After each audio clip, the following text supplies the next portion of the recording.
వందనాలండి. ఎలా ఉన్నారు? బాగున్నారా?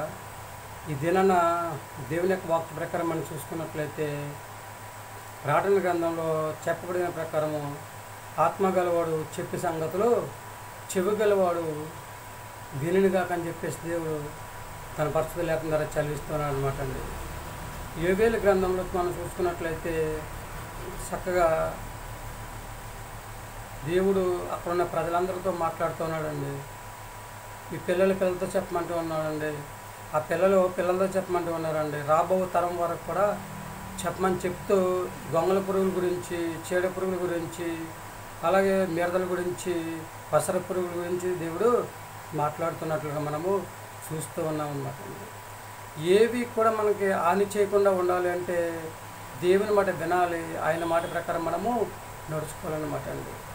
యెషయా గ్రంథంలో చెప్పబడిన ప్రకారము ఎవరైతే దేవుని మాట విని ఆయన మాట ప్రకారం నడుచుకుంటారో వారందరూ కూడా భూమి మీద మంచి పదార్థాలను అనుభవిస్తారని చెప్పేసి దేవుడు తన పరిశుద్ధ లేఖనం ద్వారా చదివిస్తున్నాడు అనమాట అండి.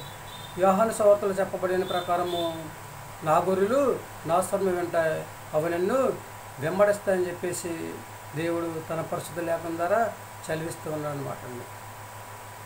కాబట్టి మనందరము కూడా దేవుని యొక్క వాక్యం వినాలండి, ఆయన వాక్య ప్రకారం నడుచుకోవాలి, ఆయన ఇచ్చే ఆశీర్వాదాన్ని పొందుకోవాలి, భూమి మీద హాయిగా జీవించి ఆయన రాజ్య వారసుగా జీవించే యోగ్యతను సంపాదించుకునే స్థితిని మనం కలిగి ఉండాలన్నమాట అండి. ఆయన రాజ్య వారసులుగా మనం జీవించాలంటే దేవుని మాట విని ఆయన మాట ప్రకారం మనం నడుచుకోవాలి అంటే మొట్టమొదటిగా మనం దేవుని వెతకాలండి, నీతిని వెతకాలన్నమాట అండి. ఎవరైతే నీతిని వెతుకుతూ ఉంటారో, ఎవరైతే నీతిగా జీవిస్తూ ఉంటారో వారందరినీ కూడా దేవుడు దీవిస్తూ ఉంటాడు, ఆశీర్వదిస్తూ ఉంటాడు, అభివృద్ధి చేస్తూ ఉంటాడు. కనుక మనందరము కూడా దేవుని మాట విందామా, దేవుని యొక్క వాక్యం మన హృదయమైన పలకతో రాసుకుందామా, దోసుకుందామా, రాసుకున్న వాక్యాన్ని పదే నెవరు వేసుకుని చక్కగా ఒకరేడలు ఒకరు ప్రేమ కలిగి జీవిస్తూ ఒకరికొరకు ఒకరు ప్రార్థన చేసుకుంటూ చక్కగా ఎవరైనా కష్టాలు ఉంటే వారి కొరకు ప్రార్థన చేసి చక్కగా వాళ్ళు కూడా మనలా హాయిగా ఉండాలని చెప్పేసి ఎవరైతే అనుకుంటూ ఉంటారో అదే దేవుడు కోరుకుంటూ ఉన్నాడు అనమాట అండి. కాబట్టి మనం ప్రార్థన చేయగల సహజ లక్షణం కలిగి ఉంటే దేవుడు మనల్ని కూడా దీవిస్తూ ఉంటాడు, ఆశీర్వదిస్తూ ఉంటాడు అనమాట అండి. ఎవరైనా కష్టాలు ఉంటే వాళ్ళు కూడా మనకెందుకు అని చెప్పేసి మనం అనుకుంటే దానివల్ల ఏమాత్రం ఉపయోగము లేదనమాట అండి. చేయగలిగితే సహాయం చేయాలి, లేకపోతే ప్రార్థన చేయాలి తప్ప మౌనంగా మనము ఉండకూడదనమాట అండి. ఎవరి స్థితి వాళ్ళదే, ఎవరి నీతి వాళ్ళదే, ఎవరి జీవితం వాళ్ళదే. కనుక మన పని మనం చేయాలి, అప్పుడు దేవుడి పని దేవుడు చేస్తూ ఉంటాడండి. యవనస్తులారా, చిన్నలారా, పెద్దలారా, వృద్ధులారా, మరి ఏమంటారండి? దేవుని మాట విని ఆయన మాట ప్రకారం నడుచుకుంటారా? మనందరం కూడా దేవుడి పిల్లలము కనుక దేవునికి తగినట్లుగా జీవించి దేవుడిచ్చే ఆశీర్వాదాన్ని సంపాదించుకునే స్థితిని కలిగి ఉంటారా? దేవుని మాట వింటారండి?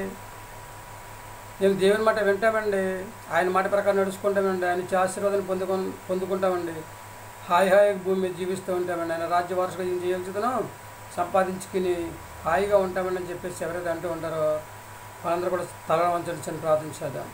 మహాపరిషుని పరలోక పదాన్ని నీ ఘనమైన పదాలు లెక్కలేండి స్తుతిస్తోత్రం ప్రభు. ప్రతి ఒక్కరిని ప్రభావ నీ మాట విని నీ మాట ప్రకారం నడుచుకున్నారు ప్రభు తండ్రి. గర్భిణీశలను ప్రవహించే స్త్రీలు తండ్రి, పిల్లలను పెద్దలు తండ్రి స్తోత్రం ప్రభావ, అందరినీ ప్రభావ తండ్రి, ప్రతి ఒక్కరిని ప్రభు పిలుస్తూ ఉన్నారు. నీ మాట విని నీ మాట ప్రకారం నడుచుకోవాలి ప్రభు. ప్రతి ఒక్కరు నీ మాట విని నీ మాట ప్రకారం నడుచుకునే యోగ్యతను దయచేయండి. చిన్నలను పెద్దలను యవనస్తులను వృద్ధులను దీవించండి. చదువుకునే పిల్లలను, వ్యాపారం చేస్తున్న వారిని, ఉద్యోగం చేస్తున్న వారిని తండ్రి, అనారోగ్యంతో బాధపడుచున్న వారిని దండిస్తున్న గర్భిణీ స్త్రీలను, బాల్యంతరాలు తండ్రి, సంతానం బిడ్డలు దండిస్తున్న చేతువృత్తులు చేసుకుంటున్న వారిని, వాహనాలు నడుపుతున్న వారిని దీవించండి, ఆశీర్వదించండి. ఎవరికి కావాల్సిన సహవరకు దయచేయండి తండ్రి. నీకు వందనాలు. ప్రతి ఒక్కరు తండ్రి ప్రతి ఒక్కరిని దీవించి ఆశీర్వదించి తండ్రి, ఎవరైతే వాహనాలు నడుపుతున్నారో తండ్రి వారందరినీ ప్రత్యేక రీతిగా దీవించండి. చక్కగా తండ్రి ప్రభావం నడపడానికి తగిన సాయం దయచేయండి. నీ కృప, నీ కాపుదల, నడుపుదల ప్రతి ఒక్కరికి దయచేసి అందరూ నీ మాట విని నీ మాట ప్రకారం నడుచుకుని చక్కగా ప్రార్థన చేసి నీ నామంలో ప్రార్థన చేసుకుని తండ్రి భూమి మీద హాయిగా జీవించే యోగ్యతను సంపాదించి దయచేయండి. ప్రతి ఒక్కరికి కూడా మంచి ఆరోగ్యం దయచేయండి. మా ప్రార్థన ఆలకించి మా ప్రార్థన ప్రతిఫలం దయచేయండి. మా కర్ర తరాన్ని యేసుక్రీస్తు ప్రవేశమైన నమ్మలాడి వేడుకొంచి నమ్ముతాను. ఆమేన్. అందరికీ వందనాలండి. మీరు యొక్క దేవుని ఆశీర్వాదాలు మీకు తోడుగా ఉండేను గాక. దేవుడు మిమ్మల్ని దీవించి ఆశీర్వదించిన గాక. దేవుడిచ్చిన మహాఉచ్చమైన కృపను బట్టి మనందరం కూడా దేవుని పిల్లలు కనుక దేవుని మాట విందాం, ఆయనకి అంగీకారంగా నడుచుకుందాం, నీతిని వెతుకుదాం, నీతిగా జీవిద్దాం, చక్కగా దేవుని యొక్క ఆలోచన ప్రకారము నడుద్దాం. ప్రార్థన చేసి అడగండి, ప్రభువా మేము నీతిగా జీవించాలని ఆలోచన కలిగి ఉన్నాం, నీ రాజ్యవారసుగా జీవించే యోగ్యతను కలిగి ఆలోచన కలిగి ఉన్నాం, జీవించే ఆలోచన కలిగి ఉన్నాం అని చెప్పేసి ప్రార్థన చేసి అడిగితే దేవుడు మీతో మాట్లాడి ఎలా జీవించాలో నేర్పిస్తూ ఉంటానండి. మరి ఏమంటారు? అడుగుతారు దేవుని ప్రార్థన చేసి. ఈ ఆలోచన మీదేనండి.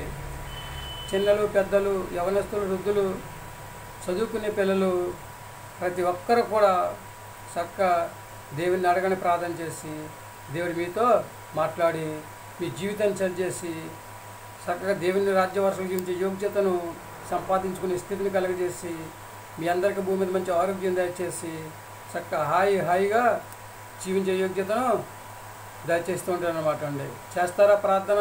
వింటారా దేవుని మాట? ఏమంటారు?